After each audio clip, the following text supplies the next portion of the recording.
Good afternoon, everyone. How are we? Really is safety in numbers at the back, isn't it? I normally wear glasses for distance, so actually I can't see anybody's faces. You come closer. Thank you very much. It's a real privilege to be speaking with you all this afternoon and spend time with you all over the next few days. I can just echo what Juliet and Nick have said. As senior leaders in any organisation, public, private, personal, it's really important to take time out and spend it with each other and reflect, learn off each other, share best practice. So these sessions and these days are really important. You've got a great itinerary of speakers to liaise with, so hopefully you'll all make the most of it and reflect and take that time out that you all deserve. The overall conference theme, as we've already heard, is around reform within policing and how that impacts the workplace. Now, why I'm not going to delve into the details of policing, that is not my background, but what is my background is how we work with policing and how that impacts the workforce. So for the next sort of 10 minutes or so, I'm going to share how policing and Police Mutual has evolved and changed over the years in a kind of reform and helped with the workplace. I thought I'd start with a quote from Einstein. You can all read it, so I won't read it out. Those of us that can ride a bike without stabilisers, I'm assuming that's most of us, I think, and those of us that have had children will realise that actually when we learn to ride our bike, our parents would always say to us, just keep pedalling, just keep going, and you'll keep your balance. And I liken that to change and to reform, that if we just keep moving forward, it doesn't matter how small a step or a pedal it may be, that helps us keep the balance and helps us keep moving. If we stop on that bicycle or stop in general, that's when we tend to lose our balance and the wheels fall off, so to speak. So when we look at overall reform and change and how that impacts us, individuals and people don't tend to like change, don't tend to like being put outside of their comfort zone, but it is a necessity and it's important. I've got a saying at the moment to my teams, and I'm sure I annoy them all, by saying you need to be comfortable with being uncomfortable. And that's so true, because when we're uncomfortable, that is outside our comfort zone, and we tend to move things forward. I was really upset actually, because I thought I'd coined that phrase and I heard it on Celebrity SAS a few weeks ago, and I thought I'm sure I came up with that one first. But you know, it is just about moving forward. So what I thought I'd do now is just talk you through the history of Police Mutual and the policing environment. So on the screen now, those are all the founder members of Police Mutual. Looks very different to people in this room today, and again just shows how we've evolved over time. That was 1866, so that was senior leaders within policing, and Police Mutual was founded out of a vision and a necessity in 1866, where senior leaders like you in the room thought to themselves, do you know what, we've got no provisions for people if unforeseen circumstances happened. So they created Police Mutual, where there were funds, reserved funds for individuals, for families, that if unfortunate things happened to police officers, that their families were supported from a workforce and a welfare perspective. So that was nearly 160 years ago. How we've moved on from then, in 1914, little bit of fact for you, the war broke out, smallpox broke out, and the funds were depleted. So it was nearly the end of Police Mutual before it even started to get going. Funds were depleted, we were losing, we were giving out more money than we were retaining, and therefore the Home Secretary at that time got involved along with actuaries, And then in 1922, that's the Police Mutual that you all know today, which became the Police Mutual Assurance Society.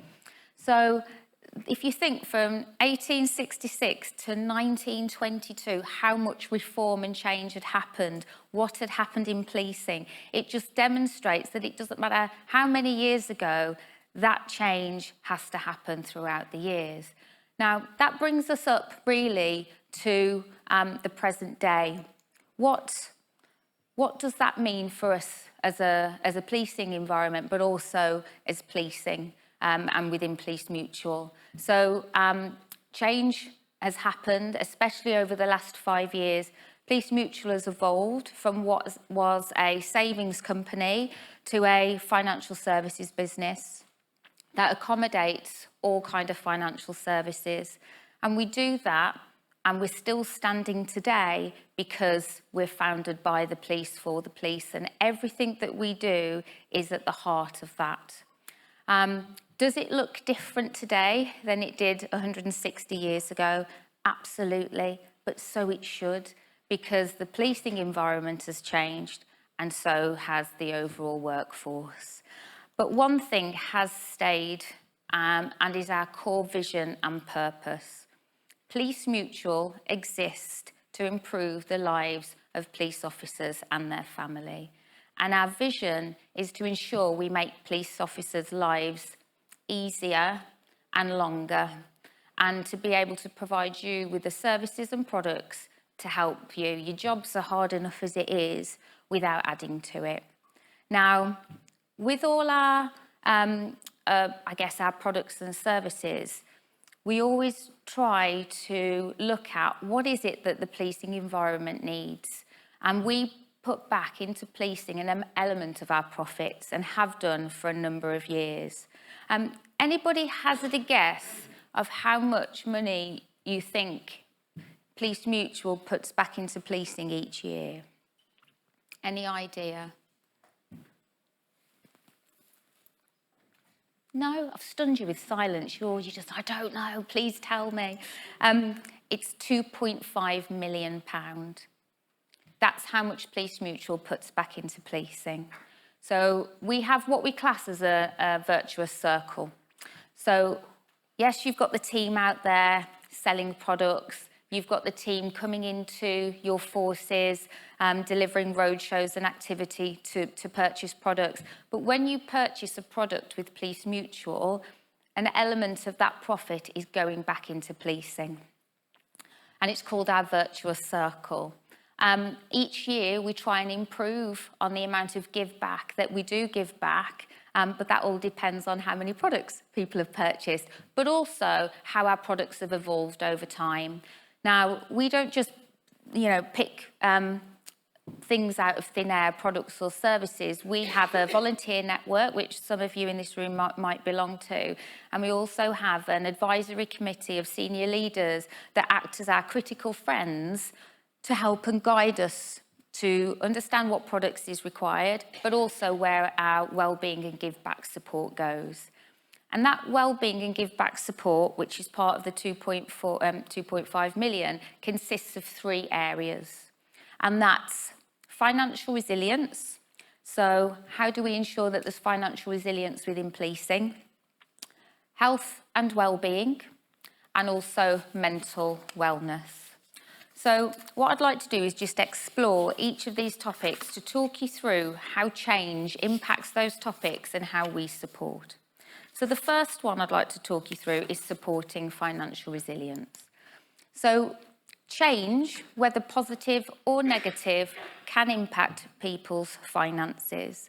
And when we're at school, there's lots of things we learn in maths, but I've got daughters 14 and 19. They don't actually learn about budgeting, about finance. So when you get the young recruits that are joining policing, most of them don't really know about what financial planning is, what financial resilience actually means. So Police Mutual, as part of that give back, deliver financial education courses to new recruits all the way through to retirement, which many of you would have probably been on in this room, to work through and support from a financial resilience perspective. I mean, last year alone, we delivered over 850 courses, and you see on the screen just shy of 54,000 people attended those. The other part around financial resilience is that we have a well-being and a financial toolkit. Now, what that does is we've got data, a unique data that relates to each of your forces to help understand the financial understanding within each of your forces. And what that actually does is key stakeholders within your force will be able to use that data to develop wellbeing programs and initiatives. And again, that comes from our overall funding. So the other part of the give back is around health. And again, change, whether positive or negative, can impact your physical health.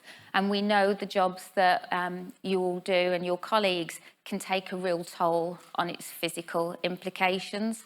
And again, part of our give back and how we've evolved over time is how can we support your workforce within your forces around that physical capability. So one of the things that we offer is a Health Assured app. It's an app, it's free, it's available to all your colleagues, it's available to police officers and their family and staff, and that enables content around how people can improve their physical well-being and support. But the big key factor around this is our healthcare offering. So our healthcare offering enables new recruits to start their career with free healthcare for the first year, and then that's subsidised in year 2. But we also offer that to anybody within policing, at all ages, staff and family, and that again enables to have healthcare to support them. That healthcare actually last year alone, you can see on the screen, just shy of 4,000 claims we provided for last year in healthcare. And again, that just helps people from a workforce. And then the final part is mental well-being. And I guess the mental well-being is something that has had more airtime, I'd say, in the last 5 or 10 years, which is really, really important. You'll hear from lots of speakers over the next few days that will touch on the mental strain that the roles have within policing and how and what support is available out there. Now, I'd love to have a magic wand and be able to provide mental health support for every police officer, every staff and every family member, but it's just not physically possible. We don't have the money for that, but what we do like to do is how can we reach people? So we've got lots of services. The healthcare app is one of them, and that again has got lots of guides and support to help with mental health well-being.